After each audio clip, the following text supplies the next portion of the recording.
বাড়িতে মাছ মাংস কিছু না থাকলে চটপট বানিয়ে ফেলতে পারেন অসাধারণ ডিমের এই রেসিপিটা। তার জন্য কিছুই না, একটা ফ্রাইং প্যানের মধ্যে পরিমাণ মতো সর্ষের তেল গরম করে বেশ খানিকটা পেঁয়াজকে কুচি কুচি করে কেটে নিয়ে লাল লাল করে ভেজে নিতে হবে।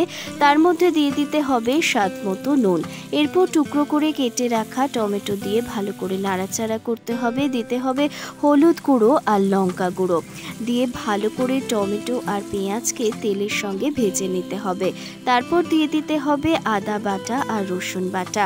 আর আমি যেহেতু ঝাল খেতে ভীষণ ভালোবাসি তাই বেশ খানিকটা কাঁচা লঙ্কা কুচিও দিয়ে দিয়েছি।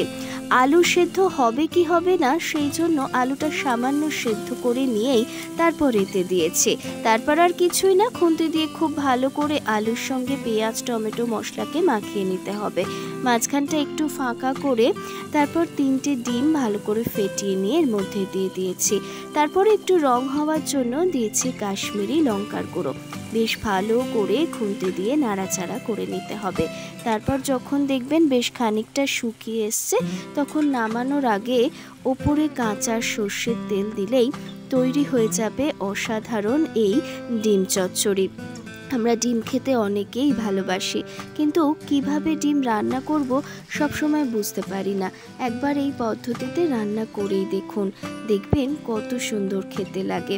বাড়িতে অতিথিরা এলে যখন ফ্রিজ খুলে দেখবেন যে তেমন ডিম নেই, তখন কিন্তু মাত্র 3টে ডিম দিয়েই অনেকের জন্য এই রান্নাটা করে ফেলতে পারবেন। ডিম খেতে আমি ভীষণ ভালোবাসি, তাই ডিম দিয়ে নানান রকম প্রিপারেশন ট্রাই করতে আমার ভীষণ ভালো লাগে। তার মধ্যে এইটা আপনাদের কেমন লাগলো অবশ্যই আমাকে কমেন্ট করে জানাবেন। আর আপনারা ডিম নিয়ে যদি আরও অন্য কিছু রেসিপি দেখতে চান সেটা আমাকে কমেন্ট করে জানাতেও কিন্তু ভুলবেন না। ভিডিওটি ভালো লাগলে লাইক করুন, চ্যানেলটি সাবস্ক্রাইব করে সঙ্গে থাকুন। আর হ্যাঁ, এই রান্নাগুলো বাড়িতে কিন্তু একবার করে দেখবেন। বাড়ির মানুষজন কি বলছে সেটাও আমাকে কমেন্ট করে জানাতে ভুলবেন না। তাই আর দেরি না করে চটপট মাত্র 3টে ডিম আর বেশ কয়েকটা আলু আর কিছু সরঞ্জাম নিয়ে রান্নাটা শুরু করে দিন।